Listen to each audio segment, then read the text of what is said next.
Hey everyone, welcome back to the channel. My name is Keza. And yeah, sorry about the lack of content recently. Getting to the Christmas time, everyone's rushing around, but finally finished work and got a few things to do. Speaking of doing things on my Christmas break, been hitting up the local tournament scene again, and I've been crushing it with Dracoslayers. Having real fun with this deck. Don't own tier elements, so yeah, Dracoslayers. Anyway, so let's just get into the deck profile.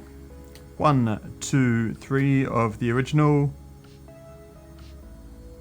Luster Pendulum, the Dracoslayer. 1, 2, 3 Ignis Phoenix, the Dracoslayer. 1, 2, 3 Dynamite Power Load, and 1, 2, 3 Majesty Pegasus, the Dracoslayer. These 12, absolutely mandatory. You need him for a lot of your plays, and yep, those 9 there, the new ones from Darkwing Blast, are the ones you need to get everything going. Next up, 2 Master Pendulums. I do find that 2 does come up. It's firstly, it's a Dragon Pendulum monster with a low scale that you can search off Revolution Dragon. You can pop it with Luster and grab another in like really tight circumstances, but at the same time as well, like it's also one of the first cards I side out when I'm going, yeah, once you go into your sided game there. So yeah, 2's great game 1, and then yeah, usually end up siding out 1 there, because it's one of the few flex spots that you actually have in the deck.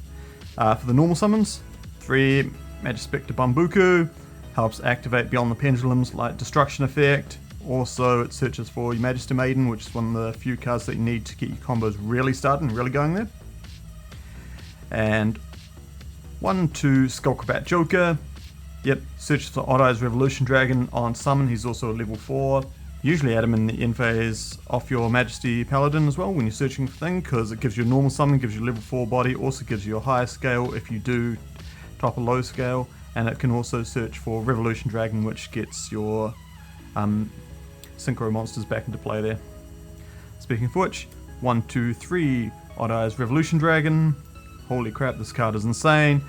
None of it is once per turn, whether it's searching for a low scale or a big guy, Chaos Emperor Dragon, the Dragon of Armageddon, or like just reviving all your stuff. You only get 3 shots at it, possibly 4 if you use it in tandem with Chaos Emperor Dragon. But yeah, cards great, absolutely amazing. So the reason you're playing this is because I'm also playing 1, 2, 3, 4, 5, 6, 7 Bestials, 3 Magnamute, 3 Druid's Worm, 1 Saronir. Saronir, just an extra name. Druid's Worm, being able to remove stuff off the field, is absolutely brilliant. Non-destruction removal, the special summon's great. Magnamute searches for the Lusters, searches for Chaos Emperor, searches for Rev Dragon, or it can search for more Bestials if you need graveyard manipulation here.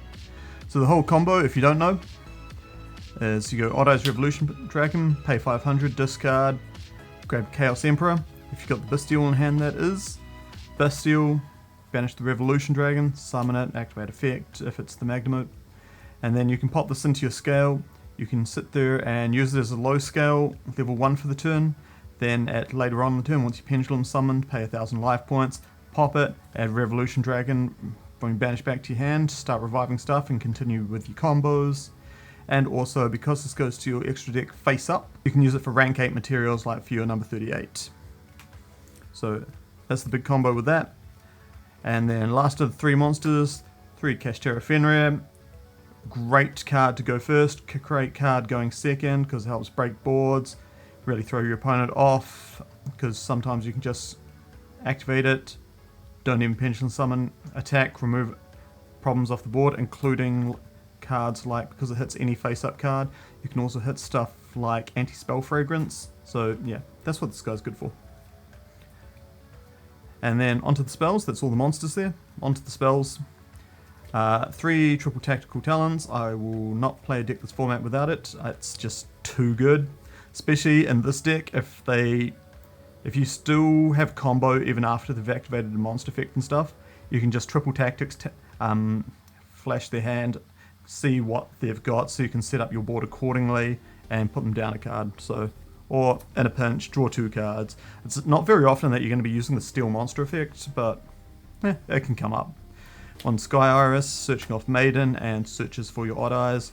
1 Reinforcements, searching for Ignis.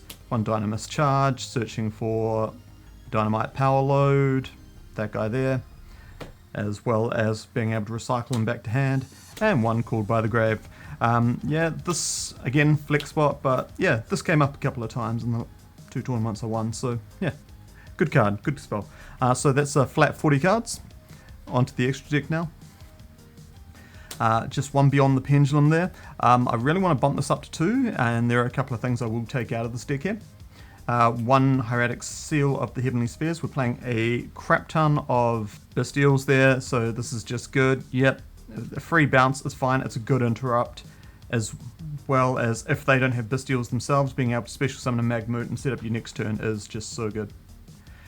1 Dark, the Dark Charmer there. Yep, it's great. Generic Link 2, good card. Stealing your opponent's Magnemoots is great and helps you push for damage. Great. Selene. Yep, so she's one of your combo things to help you get into Appaloosa, or if you're on the crackback, into Access Code Talker.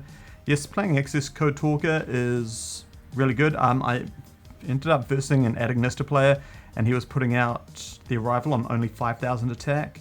So like being able to go through Selene up into Access Code Talker and put it at 5/3 and just attack over, that was my out. Actually no, what I was doing was Dark Charmer take his Paladin, the Dark Link 3 that they got, and then that way you can use him as the Link 3, count Dark as a Link 1, straight into Access Code Talker, and yeah, you're away. Synchros. 1, 2 Ignista Prominence. Holy crap, this card's insane. Do not play less than 2. So good. I was playing Psyframe Omega. Yep, so you can't use Luster Pendulum to summon him out. You need to use what you summon off Ignis Heat to be able to summon it. But he does come up. It does come up every so often, being able to go, if you've already got one of these in rotation and want to save that for next turn, you can make Omega and just to put a big body on the board, and then you can also banish him, take a card out of your opponent's hand, so 1 less threat for them next turn, and then know that you've got a big body returning back there. So he's kind of cool, and he also helps free up zones as well, so you can keep comboing. Continuing on, 1 Fusion Monster. He's good. You need him to extend with combos. Same with the last of the Dracoslayers, Magister Paladin. Being able to search for stuff to come back is cool, and recycle everything. We do play number 38 because of the Chaos Emperor Dragon. So yeah, it's good, and you can also use to direct attacks away from Appaloosa there. So if you only make like a 2 material Appaloosa, you can use him to direct the attacks his way.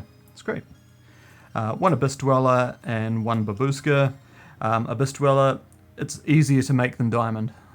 Diamond is all cool, but it takes up so much extra deck space when you can just make Abyss Dweller and effectively get the same thing.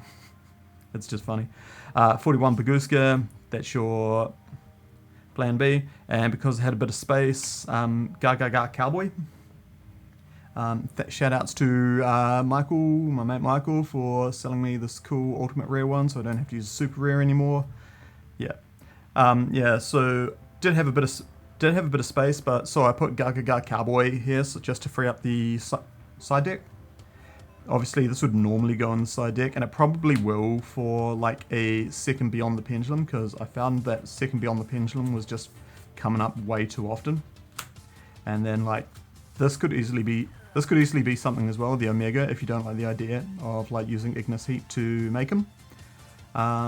Yeah, I mean, because of the Magnemoots, like all the Abyssal lines and stuff, this could easily be like Baron, because then you can use what you do off Ignis Heat, plus Abyssal as well to make Baron, and that does come up. It does come up. Or you could do like Tornado Dragon or something else that's going to flex there. But yeah. Cool. Not using Zealantis, because Zealantis is cool, but you end up burning so many resources through it by just recycling everything and leaving your deck with absolutely nothing. So while Zealantis is really cool and really powerful, it doesn't facilitate anything. It just lets you combo when you're already comboing, so yeah, you don't really need it. Extra deck, I'll flash through this because my philosophy is if you're like If you're playing somewhere, the side deck is really personal to you and the meta that you're playing in. MVP of the side deck, 1, 2, 3, Droll and Lockbird. There was a lot of, I've been seeing a lot of Dark World recently on the local scene, so Droll and Lockbird, lock it down. Also played a couple of Dragon Links as well, and Droll and Lock really helps against that as well. That's good. Shout out Jordan. I did play other hand trap, Cyframe Gear Gamma. Pretty much this is there because pretty much this card is here because I couldn't think of a better hand trap at the time. Like, it could easily be Bell, or it could easily be like Skullermeister, and then that fourth card can be the Gaga Cowboy, like that. So yeah, this is just something to think about. But because it got the Omega, like sliding this in, going second, even going first sometimes as well, and like being able to drop a free level 8 synchro on them is really cool. 1, 2, 3 Lightning Storm, yeah, bloody good card. Hits back row, hits front row. What do you need? It's good. And then going first cards, 1, 2, 3 Solemn, 1 Guiding Ariadne, standard combo, and 1 Necro Valley as the flex spot. Because again, there's a lot of tier elements and a lot of Dark Worlds about, so my build spell tech choice was Necro Valley just to shut all that sort of malarkey down there, eh? Anyway, so yeah, the build was very close to one that topped in, came second in Illinois Regional. So yeah, shout out to him for like showing the way for the main deck, and then I was just sculpting the extra deck and the side deck to like sort of help my players and everything, okay? But hey guys, once again, thank you again for watching. Stay tuned later this week when we do have like a Christmas special coming up, so hopefully we deliver through on that, unlike that Halloween special that never happened. But as always, take care, ka kite, have a merry, safe Christmas, happy holidays, crazy Kwanzaa, whatever you celebrate. Great to hear from you. Take care. Pew!